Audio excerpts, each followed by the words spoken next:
Om Namo Bhagavate Vasudevaya. Om Namo Bhagavate Vasudevaya. I need to get my glasses from that bag. My glasses are in there, yeah. Let me set this up and then I'll... Hare Krishna. Happy Father's Day. How many fathers here? Ah. He's all right? Yeah. And happy International Yoga Day. International Yoga Day. Yes, this is the International Day of Yoga. You didn't know that? No, I didn't. Yes. The Honorable Prime Minister of India, Narendra Modi, was pushed for this some years back and got the United Nations to declare this the International Day of Yoga. And today all over India, ISKCON is observing. That's another topic, but anyway. And we are also observing. Because here today we will practice, have been practicing, and will continue to practice Bhakti Yoga. The topmost yoga system. But I was thinking, no one gave me any direction, so I'm free to do what I like. So I thought it might be good to reflect upon the Supreme Father.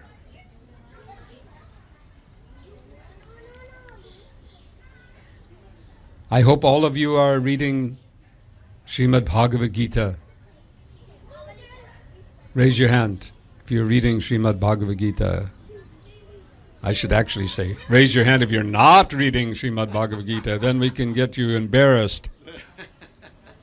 Embarrassed enough to start reading Bhagavad Gita. You read? You read Bhagavatam, but you don't read Bhagavad Gita.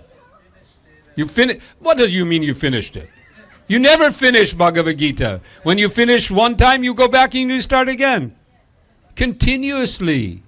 You can read Bhagavad Gita, isn't it? Every day. At least a little bit. Read Bhagavad Gita. How many of you know the story of the Brahmin that Sri Chaitanya Mahaprabhu met in his South India tour reading Bhagavad Gita? Raise your hand if you know the story. Ah, okay, only a few. So I can tell the story. So Sri Chaitanya Mahaprabhu, he left Puri on the suggestion of Sarvabhauma Bhattacharya.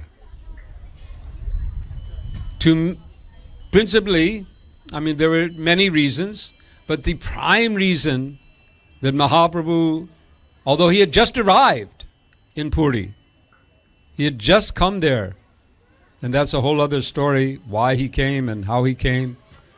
But he had come to Puri, and the first thing that he did, he spent time with Sarvabhauma Bhattacharya, who was the greatest, some say, the greatest logician of that time. Sarvabhauma Bhattacharya had previously resided in Navadvip and was noted for his expertise, in fact his accomplishment in introducing what was called Navanyaya, the new logic. He had been a student at the, Nalanda? I think it was Nalanda. I'm not sure. Anyway, the prime university at the time in India at the time was in Nalanda. Maybe it was Takshila, but I think it was Nalanda. But the scholars, the teachers at Nalanda were very, very possessive of their position. So they would not allow any of their texts from which they taught to be copied and taken out. But Sarvabhauma was so elevated. He memorized everything. And he left there and he came back to Navadvip, which was his home. And he established his own school and founded the University of Navadvip, which went on to become the competitor to Nalanda. It's very unfortunate that the entire libraries of Nalanda were burned to the ground by the invading Mughal armies.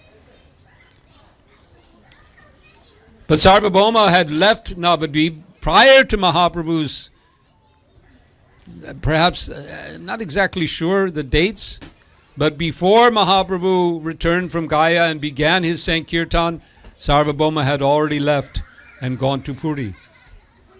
Some say that he understood that Mahaprabhu would come and would be teaching there, and he didn't want to, he wanted to have a different experience. But on the surface at least, Sarvabhauma in Puri was a scholar of Mayavadi philosophy. And so when Mahaprabhu came,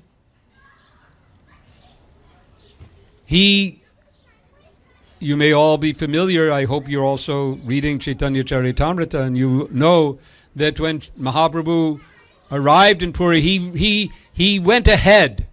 There was an incident. There was an incident with Nityananda breaking his danda, and Mahaprabhu got a little upset. And so he ran ahead, and the devotees could hardly catch up with him. He ran so fast.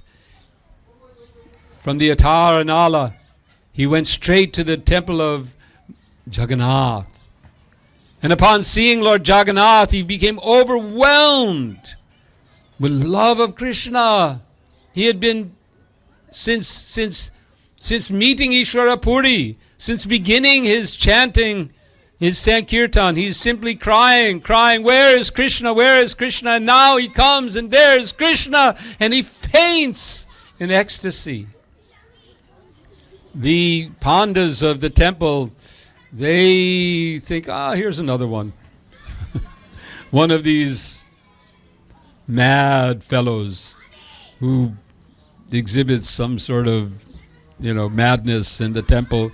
And they were prepared to pick him up and unceremoniously eject him.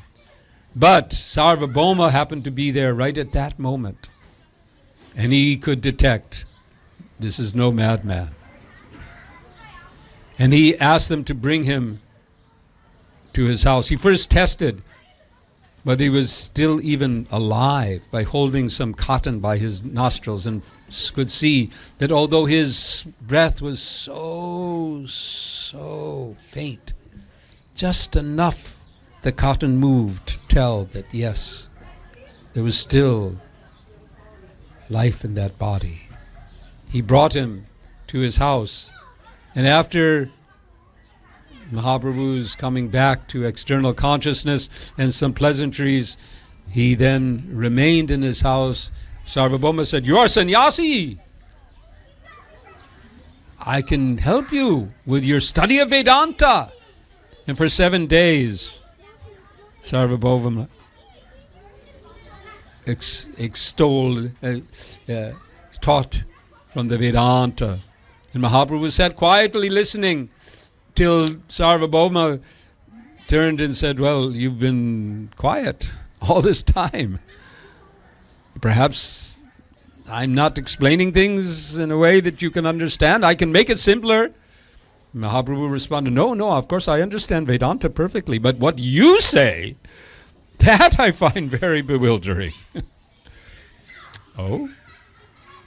And from that point, Mahaprabhu explained the Vedanta from the perspective of the Vaishnavas, and Sarvabhauma became a Vaishnava. Thus, Mahaprabhu's preaching. He took the preaching of the Sankirtan movement to a whole new level. In Navadvip, he engaged the devotees in Sankirtan. But in Puri, he took Sarvabhauma, the guru of the community, the Raj Guru, and lifted him up to the platform of a Vaishnava. And Sarvabhauma, he then, understanding who Mahaprabhu was, Mahaprabhu actually revealed to him his six-armed form. He encouraged him, now go and see Rai Ramananda in Rajamundry.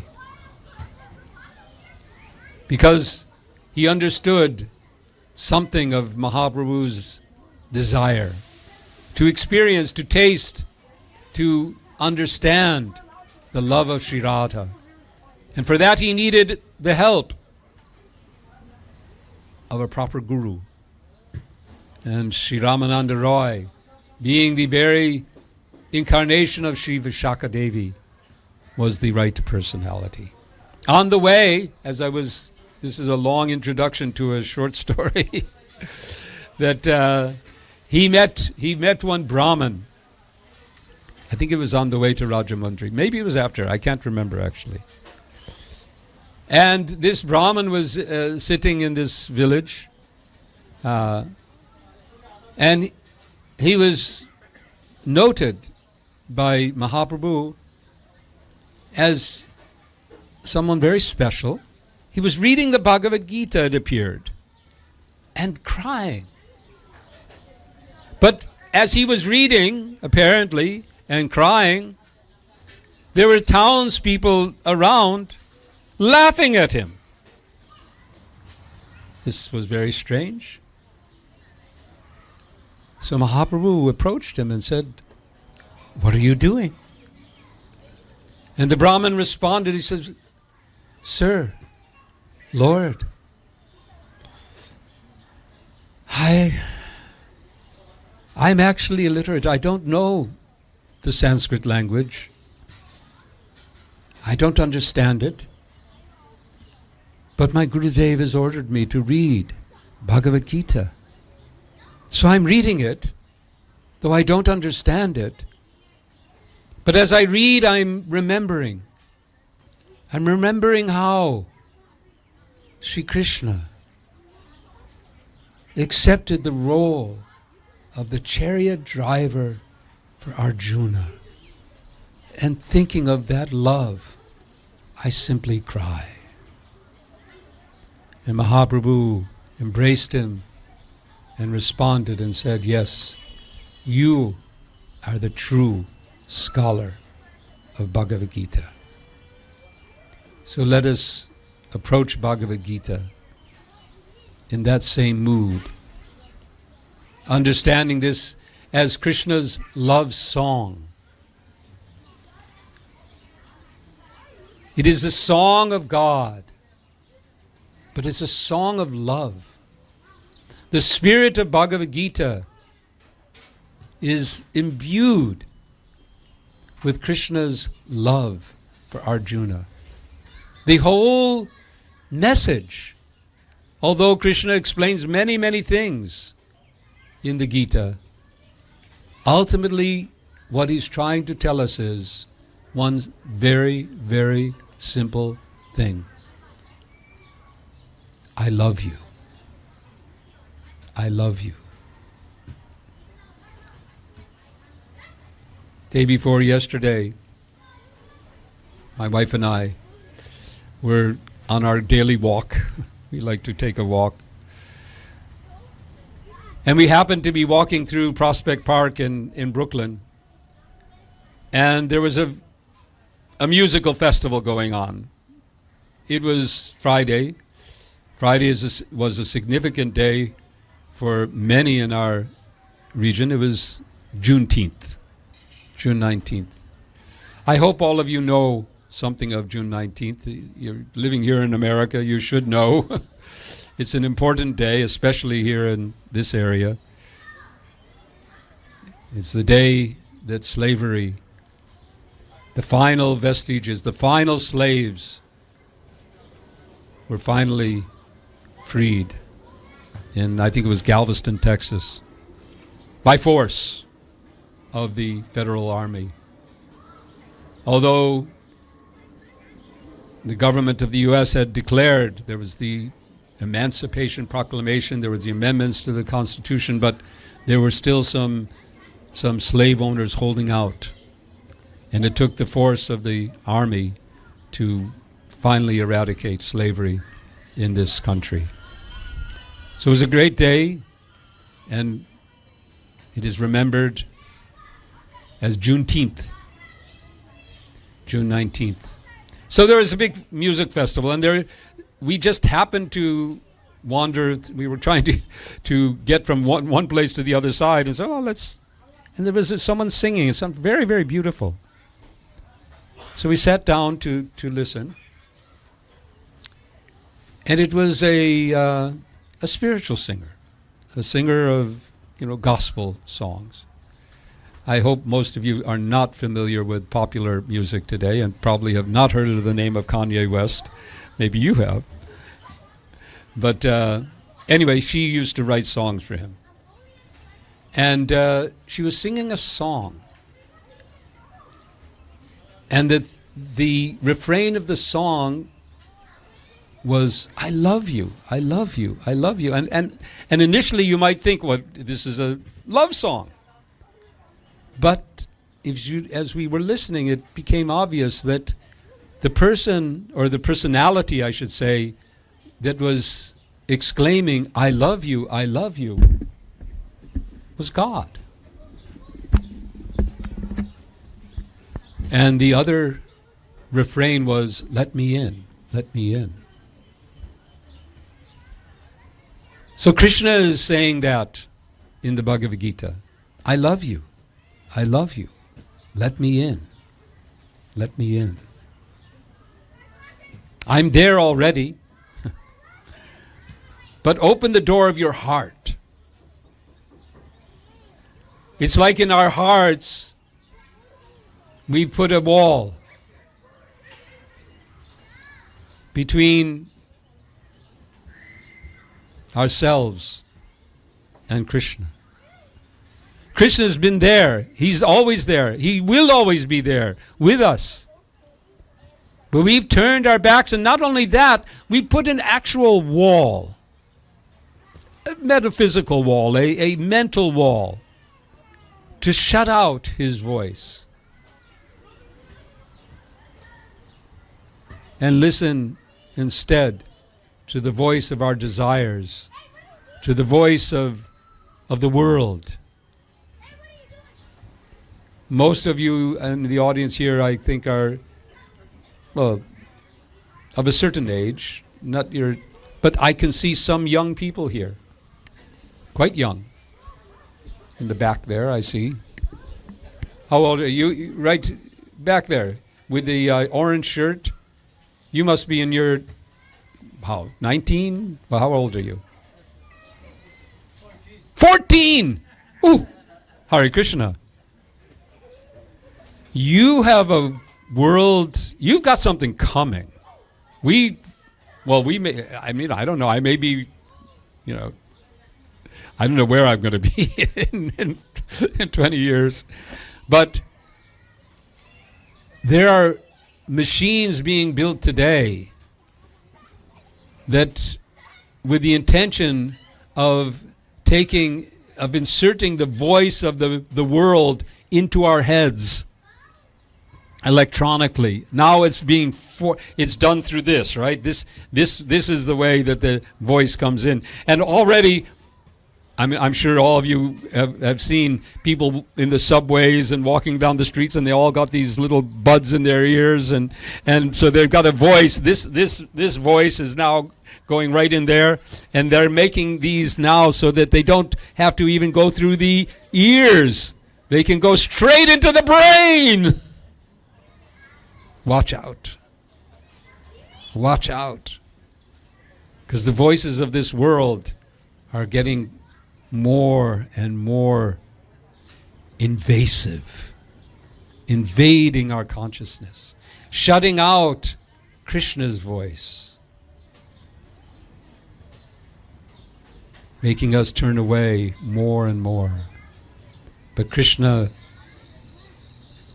continues. He does not turn away from us. Because He is our ultimate Father. By the way, how much time do we have?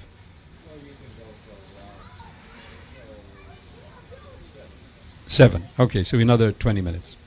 So let's read a verse from Bhagavad Gita that is fitting for today. This is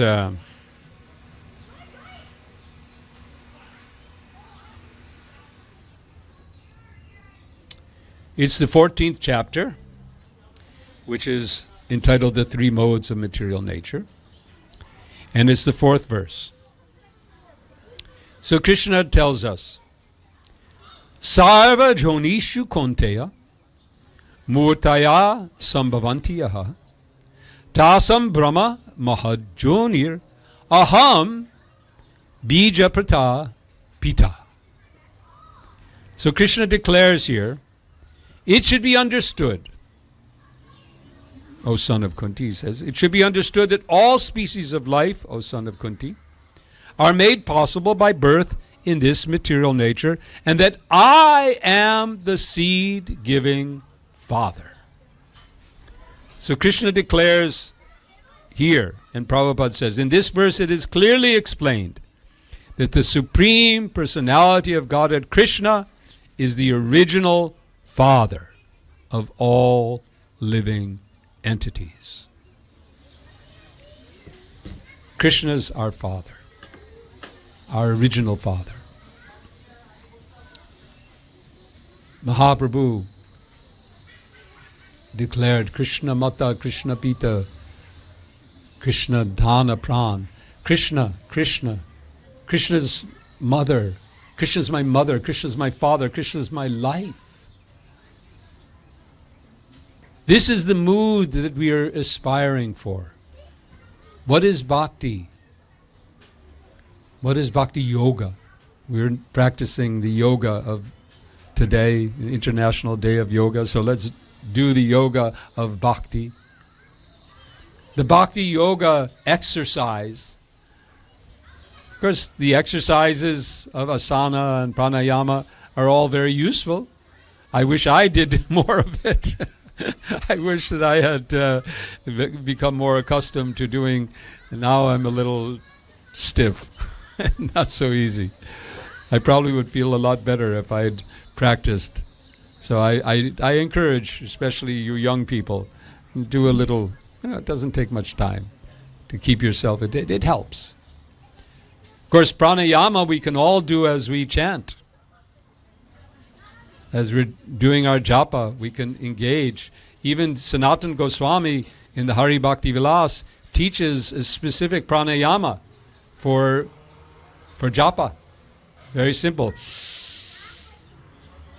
You breathe in for, I think, 6 counts. Hold for 12. And breathe out. Quite useful, actually, when you're feeling a little, you need a little more oxygen and mental stimulation. But even as we're chanting, we can breathe in, breathe out, keep a rhythm in our japa, a rhythm of breath, a rhythm of mantra. This is our yoga.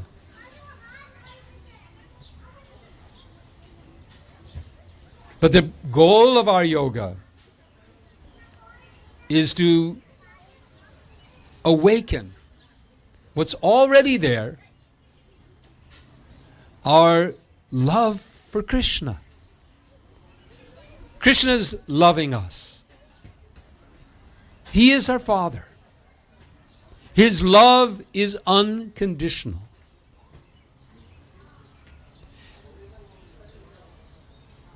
There's a parable that Jesus teaches. Some of you may have heard. The parable of the Prodigal Son. Any of you have heard this? You know it. It's a beautiful story. I guess most of you did not grow up with Christianity, so you didn't read the Bible. I also did not grow up with Christianity, but I discovered Christianity in my youth. It led me to Krishna consciousness, in fact. I consider Jesus to be my first guru, because it was his teaching of love and service that inspired me to visit the first temple that I visited in Toronto, Canada. And there I saw the devotees doing what Jesus teaches. And so I said, okay, this is it. This is what he's asking us to do, to be like this. Lovers of God, servants of God. It didn't take me long. But the parable that Jesus taught a lot through stories, many different stories. And one of those is called the parable of the Prodigal Son. The prodigal means kind of a rascal, someone who goes away and not the good son. So this, as the story goes, there was a wealthy man who had two sons. He had a lot of property, and the time came that for him to divide his property, and he divided his property equally between his two sons. Now, one of the sons was very industrious and set to work, tilling his fields and developing the property. But the other son took the wealth that he had inherited and began spending it. He spent it on wine, women, and song. He was just on sense gratification, basically. He spent and he spent, and he traveled too. He left his home and he went wherever he could find the best deal, I guess, on sense gratification. And he spent and he spent. He lost touch. He didn't. He turned his back on his father, you could say. And in a faraway place, he gradually spent everything. Became a pauper. Began to try to find some work. Began tilling and working as a laborer in someone else's fields, just to earn enough to put some bread in his mouth. And he began to think, well, but here I am working for this stranger. At least I know my father has fields also, and he employs people, and perhaps I can work for him. So he came back to his father's place. And before he even got to his father's house, his father could see him approaching and immediately sent and some of his servants, bring him to me, give him nice clothing, prepare a feast for him. He embraced him. He accepted him. The son prayed. He said, Father, I've sinned against you. I've sinned against God. But perhaps at least you can give me some work like the others. But the father accepted him entirely and reinstated him. Now the other son was a little concerned. He said, wait a minute. I've been working. I've been doing everything. I've been, your good son all these years. You never had a feast for me. But his father told him, yes, you've been good, and you will get everything. But here, your brother, he was like dead, and now has come back to life. So we are in that same situation. We have turned, we've gone. I was prodigal son too. And this was the 60s. I was just, by the way, I just was thinking about this the other day. Srila Prabhupada arrived. Now it's this year's, what is this year? Okay, now if you don't know this, then, first of all, what year is it? 2026. I mean, you don't know. Okay, if you don't know what year it is, then we're really in trouble. So what's important about 2026? It's what? It's the 60th anniversary of what? I can't hear so well. ISKCON! Yes. It's the 60th anniversary. 60 years! 60 years since the founding of ISKCON, 1966. Now, this is a trick question. Probably most of you will not know what the answer to my question. What was significant about 1967?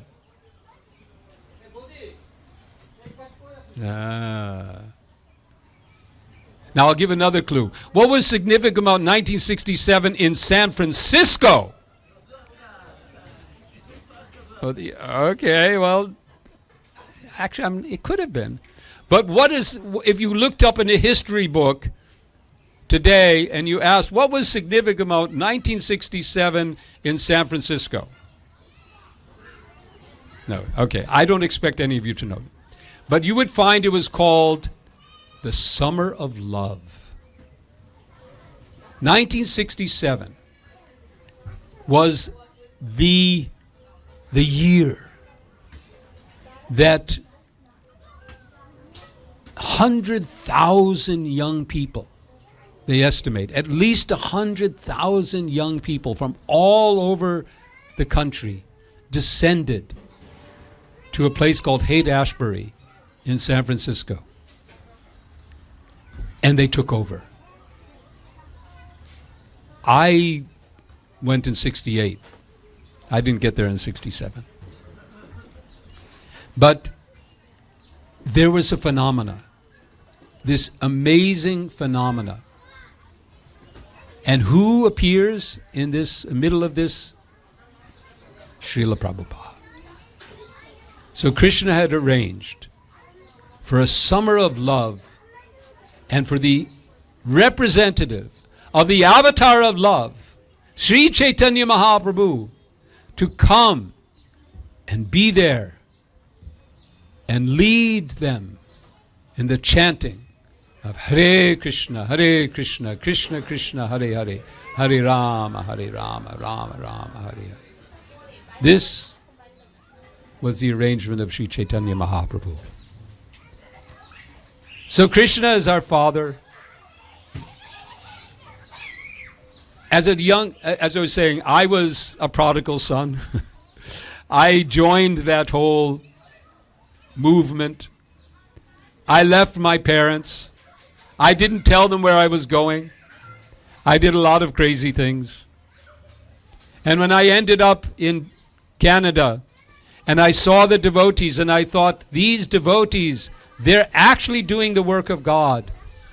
I'm just speculating and I had all kinds of crazy ideas. But they taught me the mantra, they taught me the philosophy, basic philosophy, and I said, this, I've been learning some ABCs, but this is the real thing. And when I entered the temple, our temple president asked me, so what about your parents? And I said, well, I have not been in touch with them for 6 months.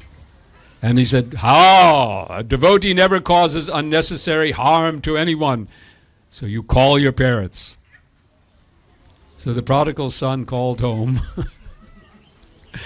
And they were overjoyed that their wayward young man had found something real, something authentic, and given up all the terrible habits I had acquired and dedicated himself to the service of God. They were not religious people, my parents.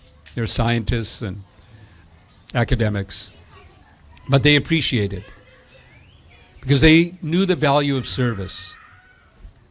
And service is our response. Our response to Krishna's love at this stage. We have within us the power to love him. It's there within. But we have pushed it so far down. We've perverted it in so many ways into love of this world, to love of ourselves, that to reawaken it, we have to act as lovers. We may not feel that love now, but we can act. We can behave. We can practice the position of a lover. And that is service. And that is bhakti. Service. Our yoga is the yoga of service. People take up yoga today to serve themselves. And you can also take up the physical yoga for the purpose of serving Krishna. To keep your body fit, to use it properly. But let us take this day, International Day of Yoga, and this day of Father's Day to remember our relationship with Krishna, or to of course we should never forget our relationship with Krishna, but to make more commitments, make more dedication, enhance our commitment to the service of Krishna. And realize real brotherhood. That was one of the sayings, right, that we used to, and still do, when we speak to others. We say, well, we all talk about brotherhood, correct? Everyone talks about brotherhood. But how can we realize brotherhood? To be brothers means what? We have the same father and mother. That's what makes us brothers and sisters. Because we have one father, one common father. Now in many religious traditions of the world, the relationship that is stressed between we and God is children and father. And we also need to begin with that. We may ultimately we don't know. At least I don't know. What is my relationship, ultimate relationship in service, what Krishna has in store. But this relationship is for all of us. We're all, as Krishna says, Aham Bijaprada Pita. I am the Father. I am your father. You're my child. And I love you. Unconditionally. That goes for everyone. So let's remember that. And try, as Prabhupada said, try to bring that mood, try to bring that understanding. I am the child of God. I am Krishna's child, but I have gone away. I'm a prodigal son or daughter. I've gone away. I'm coming back. I'm opening the door.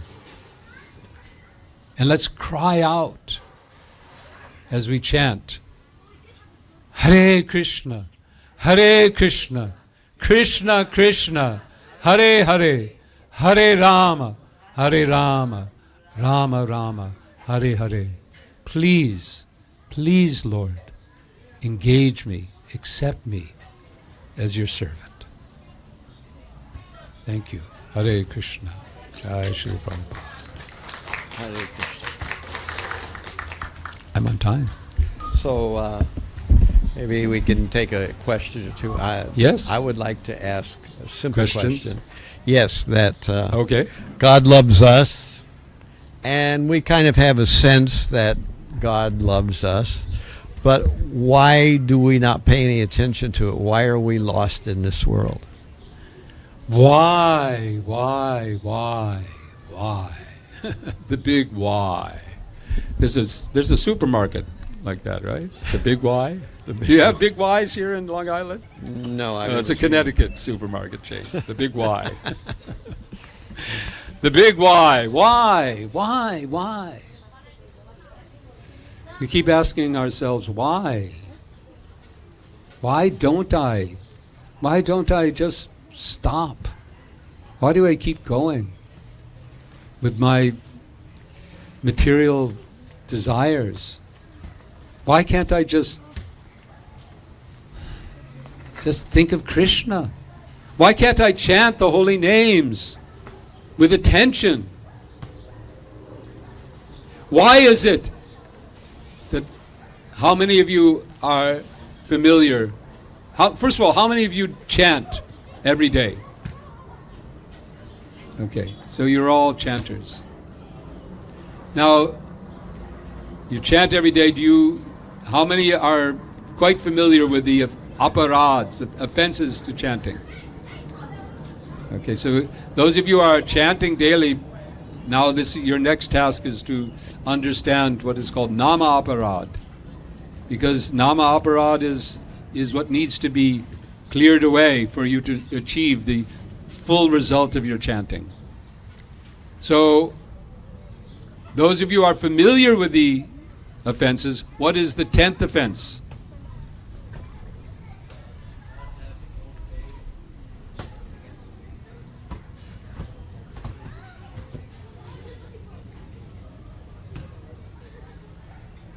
Even after understanding.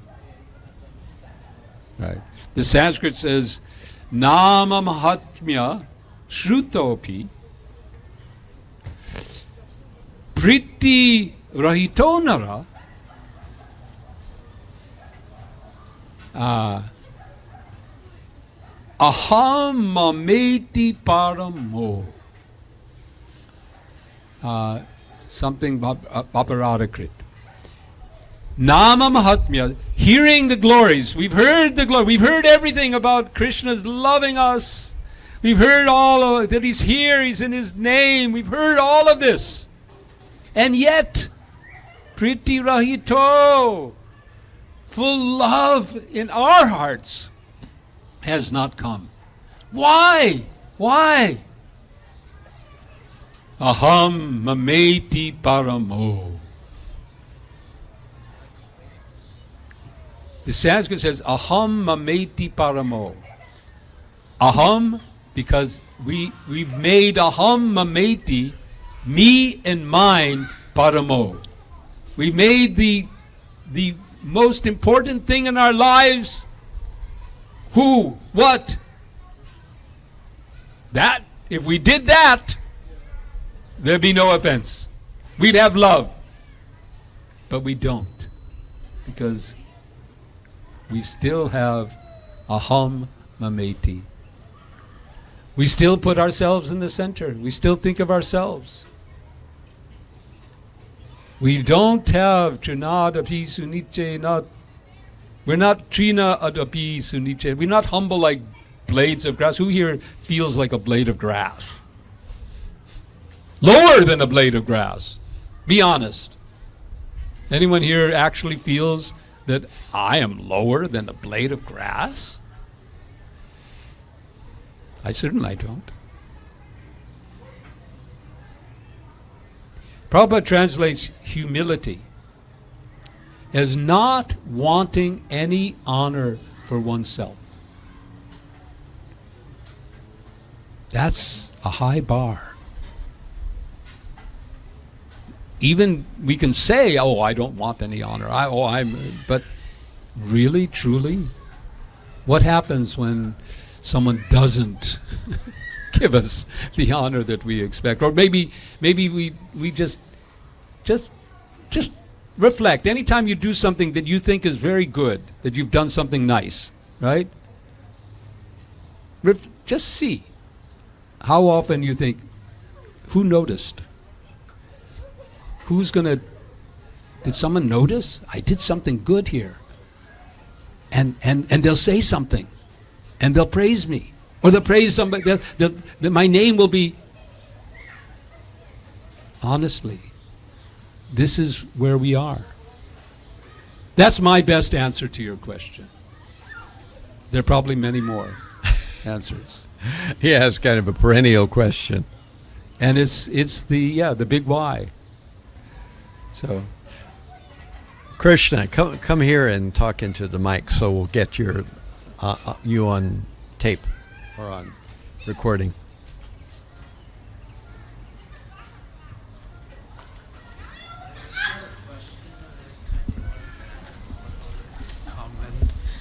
Recently, I just finished the chapter in 10th canto of Bhagavatam, the deliverance of Mani Griva and Nala Kuvera, and the chapter gave a lot of interesting texts, like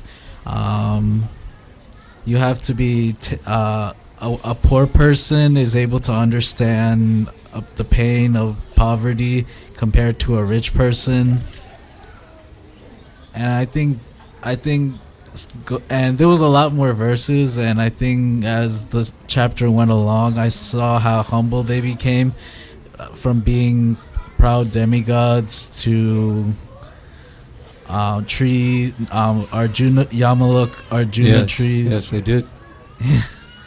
Yeah. So this may happen for all of us, and we should take it as Krishna's mercy. We may require that. Even Krishna does it. In order to understand Sri Radha's love for him, he accepts the poverty of a sannyasi in Puri. He accepts the suffering of Sri Radha, of separation. But that's, of course, very high. That's a different kind of you could say aspiration. But for us, we have to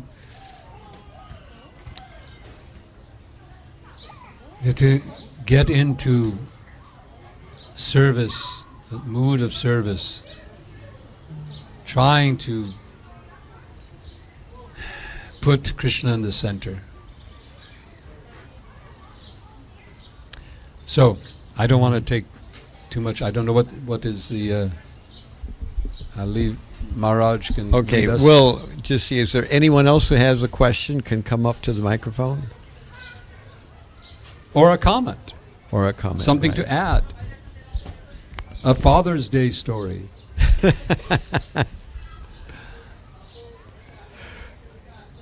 All right, so we'll call it that, and we'll go on into our next program, which will be Gaur Artik. Gora Arti. Yeah, so I'll break down the video equipment, and then we'll do Gaur Artik. After that, we'll have the Nrsimha prayers, and then Prasad. Before that, though, I do want to close with some requests to all of you. As someone pointed out, this is the 60th anniversary of ISKCON. Now, I wanted to ask, can I take just Yeah. 2 minutes? Okay. So my first question is, how many of you are members of ISKCON? Raise your hand. Okay. How many of you are not members of ISKCON? How many of you don't know what it means to be a member of ISKCON? Okay, that's a problem. The problem I want to address just for 1 or 2 minutes. We are ISKCON. What does ISKCON stand for? Everyone together. International Society for Krishna Consciousness. International Society for Krishna Consciousness. So we are a society. We are a society. A society of Vaishnavas, devotees, people, Followers cats, of dogs. Prabhupada. I don't know. I mean, I'm part of a committee that developed what's now the Constitution for ISKCON. And as we were dealing with the membership section, we thought, what about the cows? You know, is there really a restriction in species? I mean, is it only human beings that can be members of ISKCON? Anyway, we left it blank. The other day, someone, actually it was Jayapataka Maharaj, asked me, what about age? All you kids out there who are not listening to me at all, but are they members of ISKCON? Yes, they are members of ISKCON. There's no age bar. Is there any bar? Do you have to be Indian? No. Do you have to be a man or a woman? Or both? Or in between? Or there's no bar. So what does it mean to be a member of ISKCON? Okay, next question. Are there rules? What are the rules? Huh? Okay. Oh, is it true? Really? Is that actually true? Do you have to? Did Prabhupada require everyone to follow the 4 regulative principles in order to join ISKCON? To join the ashram, yes, that's true. But to join ISKCON? No, he didn't. He accepted people as members who were still engaged in activities outside of those principles. Okay, what about anything else that you think is a rule for members? Actually, there are no rules except one. You have to, first of all, want to be a member of ISKCON. That's the first rule. You can't, we don't accept you as a member of our society just because you do some of the things that we do. If you don't want to be in our society, you don't want to be part of our family, then good for you. But you have to want. And secondly, you do have to do something to spread the mission of the society. And you have to accept Prabhupada. I don't want to take all the time, but this is one of our purposes of this 60th anniversary, is to educate the members of ISKCON, on what it is to be a member of ISKCON, and to ask you to reflect on your membership in ISKCON, what it means to you, how well you are engaged as members, what's the real meaning, and what are the purposes of ISKCON.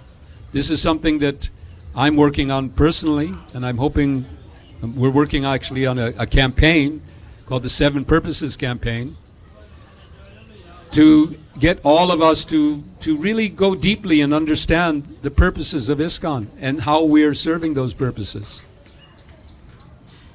I've memorized the first one. To systematically propagate spiritual knowledge to society at large, and to educate all people in the techniques of spiritual life, in order to correct the imbalance of values in life and to achieve real unity and peace in the world. Now that's a big mission. Let's all participate in that and all of them. The congregational chanting, the coming together to teach a simpler and more natural way of life, the establishment of holy places like this here. This is one of the core missions, this temple and others. It's a holy place which is being created here. A holy place, a sacred place to propagate the chanting, the congregational chanting, the Sankirtan. And to achieve all of these things, to distribute books and periodicals and magazines and videos and reels and and stories and Facebook posts and everything to spread the holy names of Krishna. So please reflect on, in this 60th anniversary, your membership in ISKCON. Help us bring more members into ISKCON and revitalize or use this 60th anniversary as an opportunity to set your own goals for the next 5, 10 years or whatever on your service to ISKCON. Hare Krishna. Hare Krishna. All right, so we'll end there. Thank you so much, Pancaratna. We were so happy to finally get you out here. We thought that it would never happen.